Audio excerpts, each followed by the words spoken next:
Hello friends, मैं विकास और आज इस वीडियो में हम जानेंगे कि एकेडमिक रिसोर्स पर्सन एआरपी शिक्षकों को कैसे मदद कर सकते हैं कक्षा में बदलाव की प्रक्रिया के रूप में। बदलाव में समय लगता है, प्रतिरोध आते हैं अभिभावकों के द्वारा, शिक्षकों के द्वारा, अधिकारियों के द्वारा, और सीखने सिखाने के अब तक के तरीके को भी हमें सीखने सिखाने के नए तरीके की ओर ले जाना होता है। साक्षरता के संदर्भ में बदलाव को हम सीखने सिखाने के तरीकों की दृष्टि से देख रहे हैं। शिक्षकों और अन्य लोगों द्वारा प्रतिरोध जो इन नए तरीकों को अपनाना नहीं चाहते हैं, इस प्रतिरोध को कम करने के लिए लगातार काम करना पड़ता है, जिसमें समय लगता है। इन दोनों कारकों पर काम करने में शिक्षकों को सक्षम करना और उन्हें सहयोग एवं प्रेरणा देते रहना बहुत जरूरी है, और इसके लिए एक एआरपी के रूप में आपकी भूमिका बहुत महत्वपूर्ण बन जाती है। आप जरा सोचिए,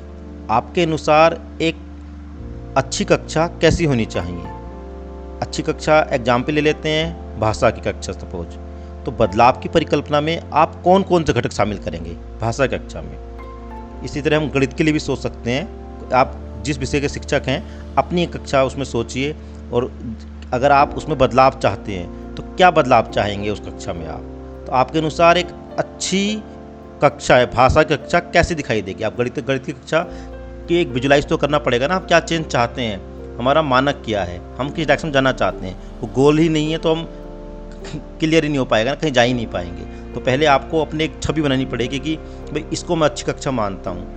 एक अच्छी गणित की क्लास ऐसी होती है, एक अच्छी भाषा की क्लास ऐसी होती है। उसको अचीव करने के लिए फिर हम प्रयास करेंगे किस किस की हेल्प की ज़रूरत है, अभिभावकों की, साथी शिक्षकों की, अधिकारियों की, या हमें छात्र की तरफ से क्या सहयोग चाहिए। तो पहले हमें ये कुछ मानक तो तय करने ही हो। तो इसमें आप लोगों ने कुछ ना कुछ सोचा होगा, या आपके मन में कोई परिकल्पना, मुझे यकीन है ज़रूर होगी। पर भाषा के एक एग्जाम्पल लेते हैं क्लास की। तो विविध तरह के कार्यानुभवों और शोधों के आधार पर ये माना जाने लगा है कि किसी भाषा कक्षा में बदलाव की परिकल्पना किस तरह की होगी। तो आपके लिए मैं साझा करता हूँ कुछ बिंदु। इन बिंदुओं के आधार पर आप अपने सब्जेक्ट के, अपने विषय के अनुरूप एक परिकल्पना गढ़ सकते हैं, और उस ओर फिर हम कार्य करेंगे। जैसे कक्षा प्रबंधन, भागीदारी और वातावरण। अगर इसमें देखें हम, तो शिक्षक उत्साहवर्धक वातावरण के निर्माण के लिए प्रयास करते होने चाहिए। गतिविधियों में सभी बच्चे सक्रिय रूप से भाग ले रहे हों।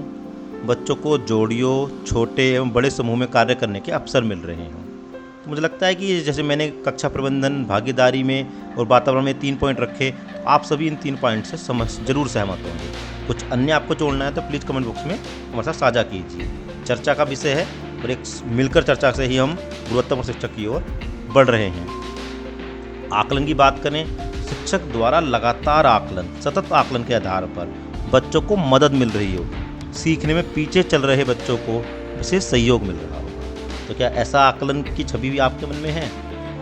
प्रिंट सामग्री की बात करें कक्षा में, तो कक्षा में विभिन्न सामग्रियों का प्रदर्शन व उपयोग हो रहा होगा।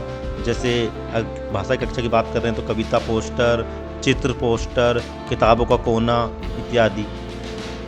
शब्द पहचान और डिकोडिंग, बच्चे शब्दों को प्रभाव के साथ पढ़ और समझ पा रहे होंगे एवं सटीकता से लिख पा रहे होंगे। तो थोड़ा टेक्निकल हम चलते जा रहे हैं कि भाषा का एग्जाम्पल ले रहा हूँ मैं।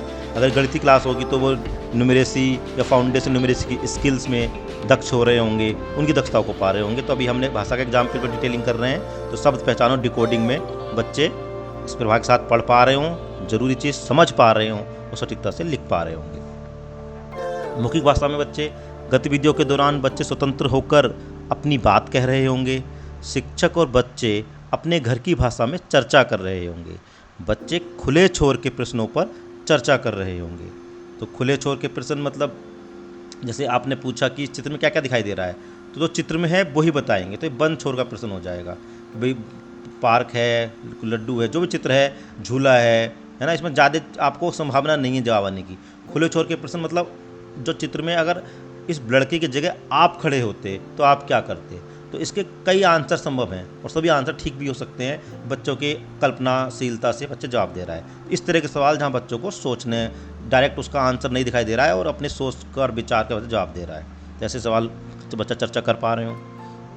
पठन के अंदर देखें तो शिक्षक द्वारा पढ़ना सिखाने की रणनीतियों के उपयोग से बच्चों में प्रभावपूर्ण पठन और पढ़कर समझने के कौशल विकसित हो रहे होंगे। बच्चे किताबों के साथ समय बिता रहे होंगे, उन्हें किताबें उलटने पलटने पढ़ने को मिलेंगी। लेखन में देखें, शिक्षक बच्चों के साथ बुनियादी लेखन एवं अभिव्यक्ति के लिए लेखन पर कार्य कर रहे होंगे। बच्चे चित्रों और शब्दों द्वारा अभिव्यक्त कर रहे होंगे। भाषा कक्षा को मैंने कुछ कैटेगरी के मेरे मानक चुने और उसमें क्या क्या हो सकते हैं उनके सब टॉपिक आपके साथ शेयर किए। ऐसे आप अपने विषय के लिए जिसको भी आप आदर्श चाहते हैं एक बनाइए। अब हम इसे अचीव करने के लिए क्या करेंगे उसको देखते हैं। तो मुझे यकीन है कि आपने मन में भी जो परिकल्पना की होगी वो भी कुछ ऐसी ही होगी। अगर आप कुछ जोड़ना चाहते हैं तो स्वागत है, कमेंट बॉक्स में हमारे साथ जोड़िए।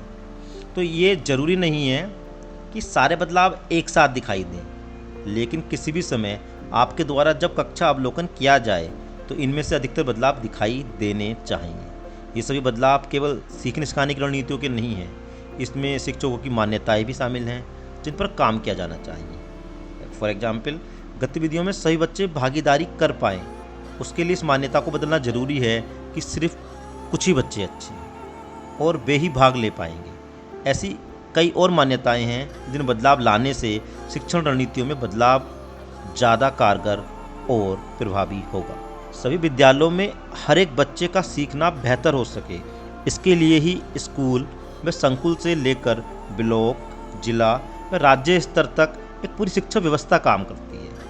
इस व्यवस्था में बच्चों, शिक्षकों, अभिभावकों और अधिकारियों को आपस में जोड़ने के लिए अकादमिक संदर्भ व्यक्ति एक मजबूत कड़ी का काम करते हैं। अगर हम देखें तो कि राष्ट्रीय स्तर पर NCERT, राष्ट्रीय शैक्षिक अनुसंधान और प्रशिक्षण परिषद, राज्य स्तर पर अगर बात करें तो समग्र शिक्षा अभियान, माध्यमिक शिक्षा अभियान, राज्य शैक्षिक अनुसंधान एवं प्रशिक्षण परिषद SCERT के नाम से हम जानते हैं। जिला स्तर पर अगर बात करें क्या व्यवस्था है तो जिला शिक्षा एवं प्रशिक्षण संस्थान डाइट के रूप में जिसे जानते हैं, जिला बेसिक शिक्षा कार्यालय। ब्लॉक लेवल पर विकास खंड संसाधन केंद्र BRC, विकास खंड शिक्षा कार्यालय। संकुल के स्तर पर संकुल संसाधन केंद्र और स्कूल स्तर पर सीखने सिखाने की विषय वस्तु, बच्चे और शिक्षक, स्कूल प्रबंधन समिति।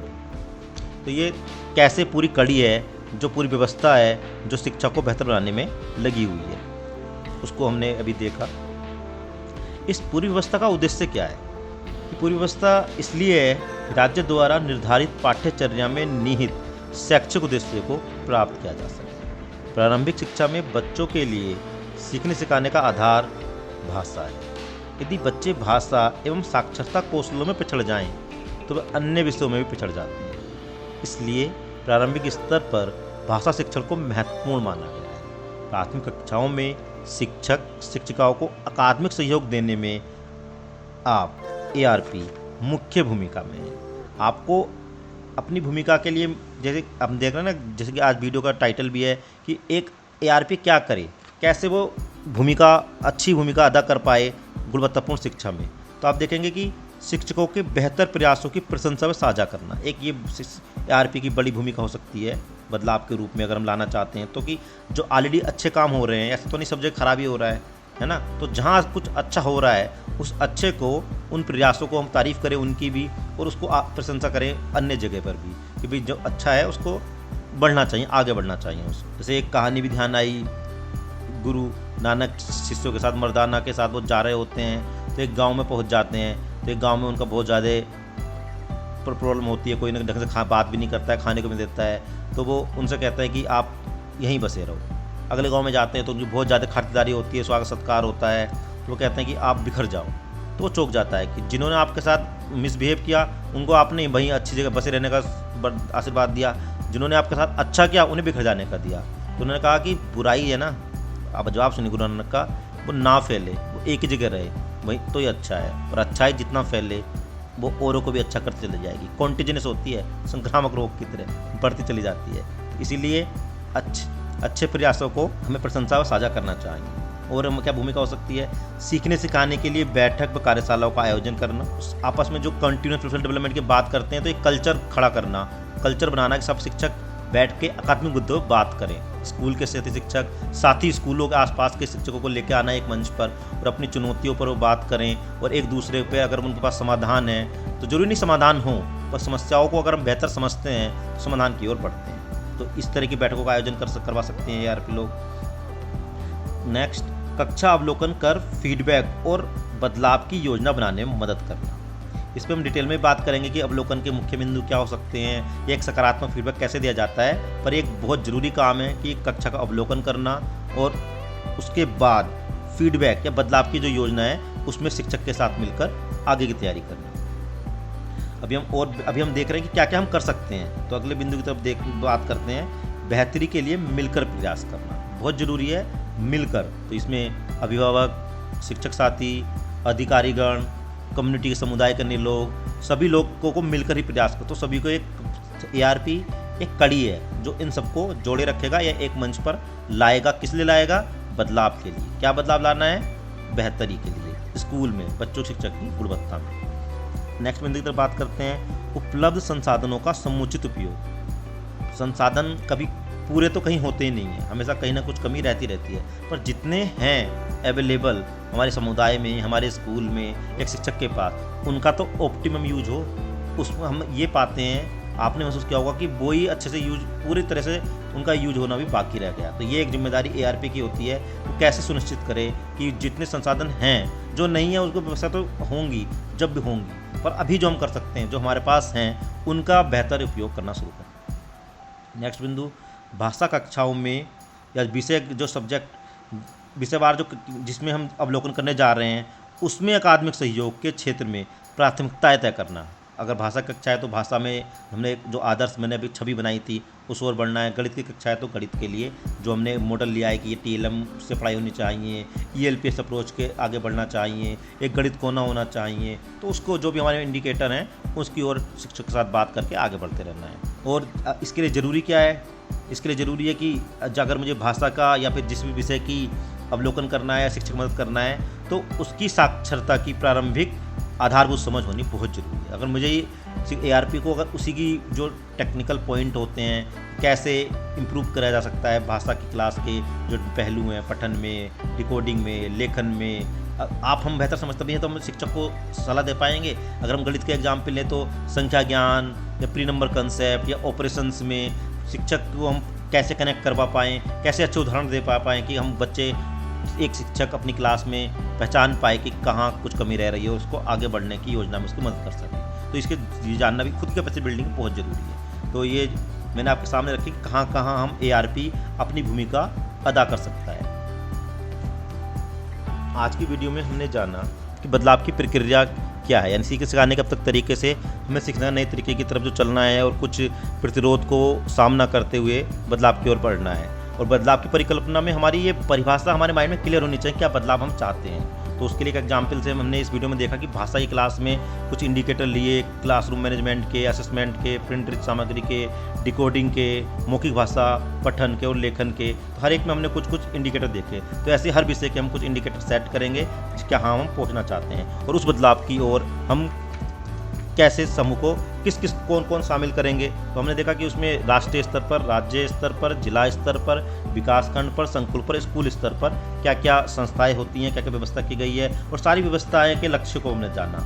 और अब और अंत में हमने बात की क्या उस ARP के तौर पर मैं क्या भूमिका अदा कर सकता हूँ। तो उसके अंदर हमने इन पॉइंटों को देखा कि कैसे हम बेहतर प्रयासों की प्रशंसा कर उन्हें साझा कर सकते हैं, सीखने सिखाने के लिए बैठक व कार्यशालाओं का आयोजन कर सकते हैं, कक्षा अवलोकन कर फीडबैक व बदलाव की योजना में मदद कर सकते हैं, बेहतरी के लिए मिलकर प्रयास कर सकते हैं, उपलब्ध संसाधनों का समुचित उपयोग कर सकते हैं, पास या जिस कक्षा का हम अवलोकन करने जा रहे हैं उनमें अकादमिक सहयोग के क्षेत्र में प्राथमिकताएँ तय कर सकते हैं, और जिस विषय में भी हम अब योजना बना रहे हैं अवलोकन करने की, उसकी शिक्षण की आधारभूत समझ हम बनाएंगे। तो ये अगर हम ऐसा करते हैं तो हम बदलाव के वाहक होंगे, चैन अजय।